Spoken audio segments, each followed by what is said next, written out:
अस्सलाम वालेकुम। उम्मीद करता हूँ आप सब खैरियत से होंगे। अगर आप दुबई में रिहायशी हैं और आपके पास एमिरेट्स आईडी है तो आप गवर्नमेंट की इस स्कीम से 2 लाख या 2 लाख से ज़्यादा तक का फ़ायदा ले सकते हैं।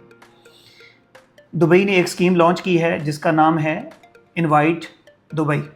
ईरान और इसराइल की और अमेरिका की हालिया जंगों की वजह से सियाहत की सनत को शदीद नुकसान पहुंचा है। जो विजिटर की तादाद पिछले 2025 में 2 करोड़ या 2 करोड़ से ज़ायद थी वो कम होकर 50% पे आ गई है, जिससे होटल इंडस्ट्री और बाकी जितने भी वेंडर्स हैं दुबई में उनको शदीद मुश्किलात का सामना है।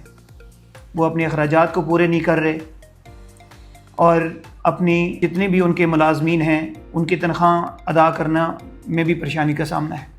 दुबई की ये स्कीम जो कि दुबई के रिहायशियों को माली मुआवना फराहम करना है जिसमें वो अपने रिश्तेदारों और दोस्तों को दुबई विज़िट पर बुलाकर हासिल कर सकते हैं।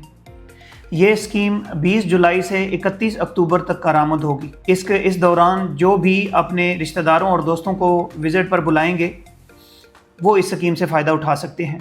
जुमेरात से पिछले 48 घंटों के दौरान दुबई को 10,000 से ज़्यादा दरख्वास्तें मसूल हुई हैं। इसके लिए मेहमान का नॉन UAE रेजिडेंट होना ज़रूरी है। याद रहे कि मेहमान को वीज़ा दुबई का या अमारात का हासिल करने में मेज़बान कोई मामलत नहीं कर सकेगा, वो मेहमान को खुद ही हासिल करना होगा। तो जो भी दोस्त वहाँ पे रहते हैं जिनके पास दुबई का एमिरेट्स आईडी है वो इस स्कीम से फ़ायदा उठा सकते हैं, चाहे वो नेशनल हों UAE के या जस्ट रेजिडेंट कार्ड है उनके पास, वो कहीं से भी हैं, वो इंडिया से हैं, वो पाकिस्तान से हैं, तो वो इस स्कीम से सब फ़ायदा उठा सकते हैं अपने रिश्तेदारों को बुला के, अपने दोस्तों को बुला के।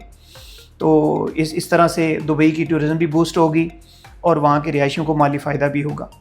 और जो लोग दुबई का वीज़ा हासिल करना चाहते हैं वो हमें DM करें या हमारे नंबर पर कॉल करें, हमारी टीम आपको प्रॉपर असिस्टेंस फराहम करेगी। Thank you.